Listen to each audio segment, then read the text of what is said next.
Pour moi, ça s'est fait en plusieurs étapes. Au début, j'avais choisi le lieu de Busan, qui est la deuxième plus grande ville de Corée, parce que ce qui était avant tout important, c'était que ce soit une ville portuaire, étant donné que j'avais envie d'établir une forme de parallèle ou de pont entre la Normandie, qui est mon côté paternel, et la Corée, qui est mon côté maternel. Mais plus je développais l'histoire, plus je me rendais compte que cette grande ville universitaire voilà, très en vue comme ça, ne correspondait pas à l'intériorité de mon personnage.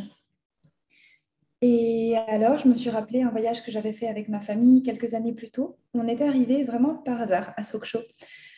Et à ce moment-là, j'ai repensé à cette ville qui est aussi portuaire, mais avec un côté beaucoup moins clinquant en apparence à première vue, parce que c'était l'hiver quand j'y suis retournée. Et j'ai été marquée par le fait d'apprendre que c'est une ville qui, en été, en fait, est très touristique, très animée. Et je crois que ce sont des choses qui me fascinent, les lieux qui devraient être habités, mais qui ne le sont pas. Et d'ailleurs, je sais qu'au Japon, il y a les Haikyo qui sont enfin, assez connus, et c'est aussi une chose qui m'avait beaucoup marquée d'ailleurs. Mais du coup, ça m'a semblé évident de développer cette histoire à Sokcho, aussi parce que symboliquement, c'est une ville qui est à la frontière de la Corée du Nord. Et la thématique de la frontière, pour moi, elle était très importante dans ce roman parce que je crois que c'est quelque chose qui parle à la fois de la frontière entre deux pays, mais aussi entre deux cultures, entre deux langues, les frontières aussi entre soi et, enfin, qu'on peut avoir à l'intérieur de soi-même. Et, et puis bien sûr la frontière entre un pays qui a été déchiré. Euh, voilà, pour les raisons principales.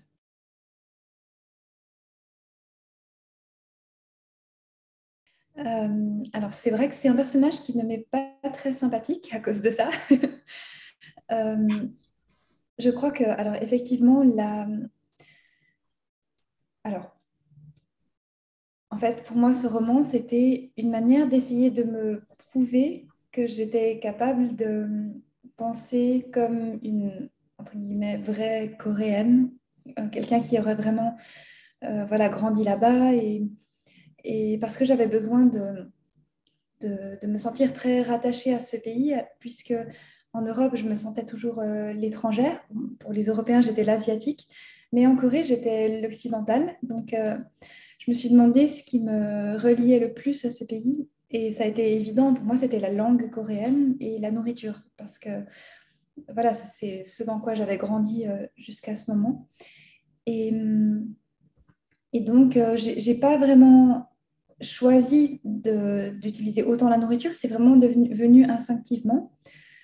Euh, et je crois que au-delà de cet aspect intime, il y a aussi le fait que, au niveau dramaturgique, comme mes personnages, euh, en fait, j'ai écrit en français, mais dans l'histoire, ils parlent en anglais entre eux, mais en fait très mal, et la narratrice parle plutôt en coréen avec ses proches.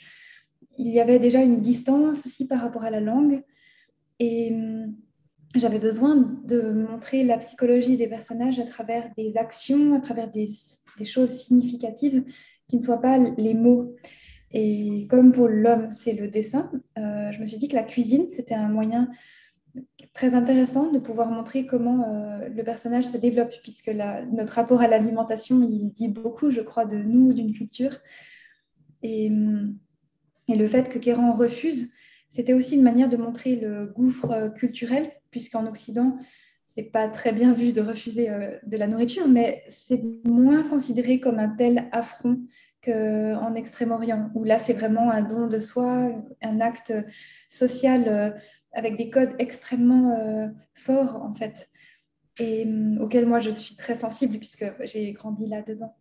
Et je pense qu'une dernière chose, c'était que j'ai été sensibilisée très jeune, je crois quand même au dictat de l'apparence, au poids quand même qui pèse en fait sur les femmes par rapport au corps. Et il y a beaucoup de choses qui passent du coup par l'alimentation, les troubles alimentaires aussi. Et je ne sais pas au Japon, mais en tout cas en Corée, j'avais remarqué que la, le rapport à la nourriture pour ça pouvait aussi en fait induire beaucoup de poids et beaucoup de problèmes. Et comme il y a aussi énormément de chirurgie esthétique et donc de pression sur l'apparence avec des dictats vraiment de perfection, euh, j'avais senti, en tout cas personnellement, en tant que jeune femme en Corée du Sud, je me sentais très oppressée par ça. Et j'ai eu besoin, je crois, de l'exprimer à travers le personnage d'une jeune femme qui se sent très mal dans sa peau, dans son corps, et pour qui la nourriture est à la fois quelque chose de beau, une forme d'émancipation parce que c'est son art, mais c'est aussi quelque chose qui la relie à sa mère, qui la relie à la condition des femmes et à son corps et qui est aliénant.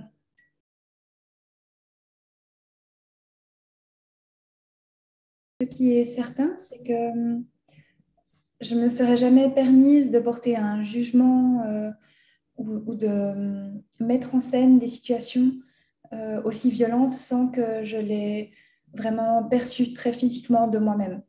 Parce que, voilà, pour une question de respect, puisque je ne vis pas en Corée, donc de quel droit je pourrais euh, avoir cette attitude-là. Mais en l'occurrence, c'est vrai que pour avoir été un peu à l'université en Corée, pour y avoir été chaque année depuis l'âge de 13 ans, parfois plusieurs mois, euh, j'ai vraiment perçu une évolution de de ce phénomène et j'en ai aussi beaucoup parlé avec des Coréens de tous les âges. Et à l'université, par exemple, j'étais frappée de voir partout des publicités du visage avant, après, aussi l'impact de l'industrie des cosmétiques là-bas. Et en fait, les propos de mes personnages, ce sont des choses que j'ai vraiment entendues de la part d'étudiantes qui me disaient, ah bah, moi, je vais me faire offrir une opération de chirurgie à la fin de mes études parce que comme ça, j'augmente toutes mes chances et mes parents n'ont pas travaillé autant toute leur vie pour me permettre d'avoir toutes ces études pour qu'en fait, à la fin, tout soit gâché parce que à un entretien d'embauche, j'ai moins de chances que d'autres candidats. Et ça, ce sont des choses qui m'ont beaucoup marqué parce qu'en Europe, la discrimination physique, par exemple, elle existe évidemment, mais c'est un grand tabou. C'est peut-être d'autant plus pervers du coup, mais par contre, c'est vrai que c'est quand même un grand tabou, ça ne devrait pas exister officiellement. Et donc là, avec mon regard d'occidentale eurasienne, ça m'a énormément frappée. Ça m'a aussi frappée parce que dans le but de ces opérations-là, généralement, c'est fait pour, a priori, agrandir un peu la paupière ou peut-être affiner le visage ou agrandir le nez. Et en fait, ce sont des caractéristiques qui rapprochent d'un type un peu eurasien.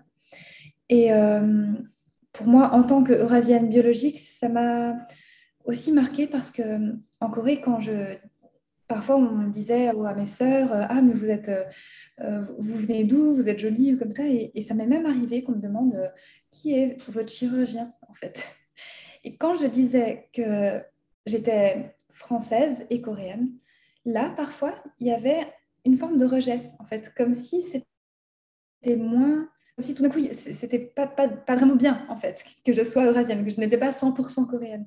Donc quelque chose de très fort dans le nationalisme qui a aussi une immense différence culturelle. Et je me disais, c'est qu'est-ce qui fait qu'au niveau d'une nation, d'un peuple, d'une culture, on en arrive à sentir le besoin de s'améliorer dans l'apparence pour correspondre à un autre type de standard, alors que quand on est plus naturellement comme ça, en fait, là, c'est considéré comme quelque chose qui n'est pas bien, en fait, pas positif. Donc, encore une fois, c'est pas du tout un jugement de valeur ou morale, mais simplement vraiment un questionnement parce que personnellement, je me trouvais au milieu de tout ça et je crois que j'avais besoin de l'explorer comme j'étais très jeune aussi et dans une sorte de grande crise identitaire à cette époque.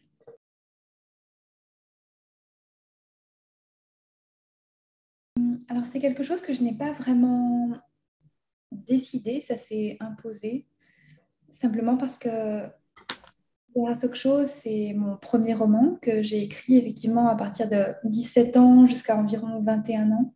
Donc j'étais extrêmement jeune et je n'avais rien écrit avant dans ma vie, donc je me sentais incapable d'écrire un roman, je ne savais pas de forme ça prendrait.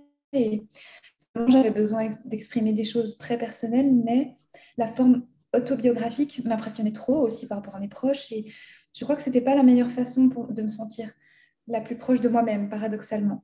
Et donc, en développant un personnage de fiction qui me ressemble mais qui n'est pas moi, c'était plus libérateur. Et c'est étonnant parce qu'au fil du processus d'écriture, je me suis vraiment détachée de l'identification à cette jeune femme. Et je crois aujourd'hui que la seule chose qui me relie à elle, c'est que, alors oui, biologiquement, elle est franco-coréenne, mais c'est comme un miroir, puisque elle, en fait, bon, déjà, elle ne connaît même pas son père, sa mère est poissonnière, nos vies n'ont rien à voir, mais surtout, elle est née en Corée du Sud et ne connaît l'Europe que par la littérature et des projections. Alors que moi, je suis née en France, j'ai grandi en Suisse, mais j'ai aussi en grande partie, enfin, je connais vraiment bien la Corée du Sud, donc c'est vrai que pour ça, c'est différent. Et je crois que ce miroir inversé était important, bon, aussi pour le mal-être physique et identitaire qui se pose dans le développement de cette jeune femme qui est eurasienne.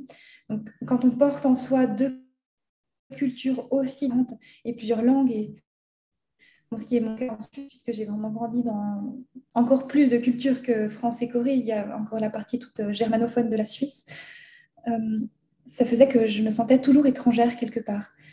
Et je crois que vraiment c'était un besoin que j'ai voulu prêter à cette jeune femme et qui était peut-être d'autant plus intéressant de se sentir comme ça déchiré dans un pays comme la Corée, qui est au niveau historique lui-même déchiré, mais qui est extrêmement nationaliste et qui a peut-être moins l'habitude d'un brassement euh, de langues et culturelles et d'étrangers, puisque c'est une péninsule, il y a la Corée du Nord et voilà, tout autour, il y a l'océan. Et puis au niveau culturel et historique, c'est vrai que c'est un pays voilà, qui a connu beaucoup de, de mélange de cultures à travers d'autres pays d'Extrême-Orient, mais pas de manière aussi naturelle qu'en Europe, en fait.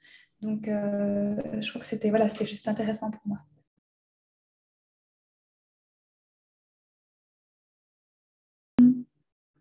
Alors, c'est vrai que j'ai un immense intérêt à la découverte d'autres cultures, d'autres langues, d'autres pays, mais je n'ai pratiquement jamais dans ma vie voyagé uniquement pour le voyage.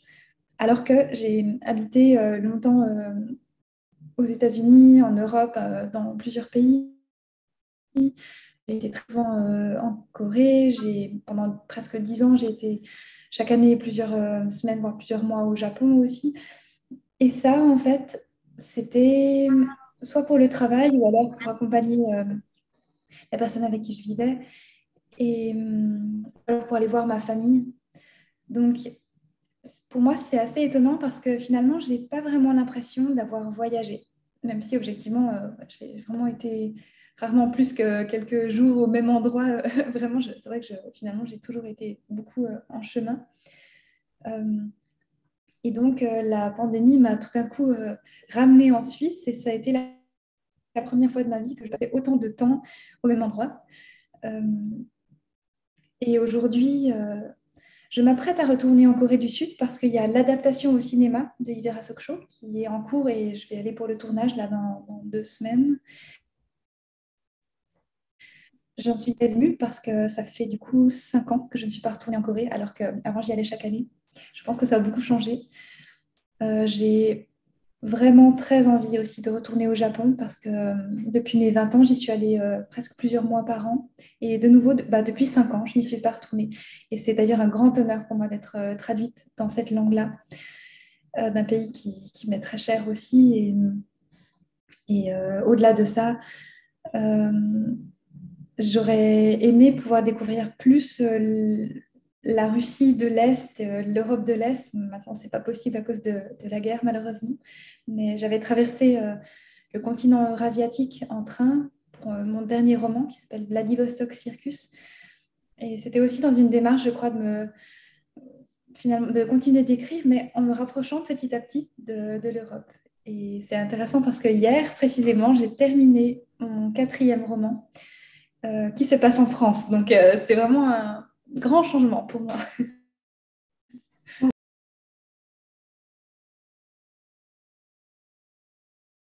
En fait, précisément, ça se passe en Dordogne. C'est au cœur de la campagne, vraiment très campagne française.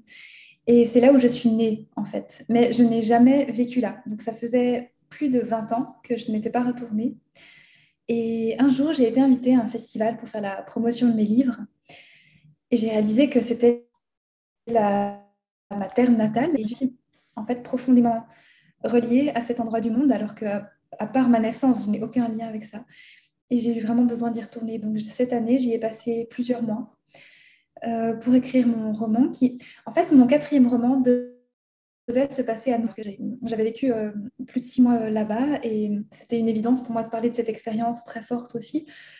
Euh, mais quand j'ai été dans cette campagne française, là, il y a eu un autre type d'évidence, comme ce qui s'était passé en Lausanne et Sokcho. En fait. Donc, je suis passée de New York à un tout petit village de quelques habitants en France. Et ce qui était intéressant aussi, c'est que dans mes 3 premiers romans, je crois que la grande thématique, c'est la communication, mais plutôt l'impossibilité de vraiment communiquer. Et mes personnages ont toujours comme beaucoup de silence, ils essayent de se dire des choses, mais les mots sont une forme d'échec et l'important se transmet par le corps, par l'art ou par autre chose. Et ça, c'est dû à cause du fait qu'ils ne parlent pas forcément les mêmes langues ou alors ils ont des cultures très différentes et ils ne sont pas forcément de la même famille. Et là, j'avais comme besoin de, d'aller dans autre chose, mais cette histoire de communication, elle est plus forte que moi, donc je crois que ce sera toujours très bien. Et ce qui est arrivé, c'est que j'ai eu envie de parler de l'histoire de 2 sœurs, parce que jusqu'à maintenant, tous mes personnages sont des uniques, alors que moi, je suis l'aînée de 4 sœurs. Et je me disais, mais comment ça se fait qu'en fait, je ne parle jamais de sororité ou de fraternité?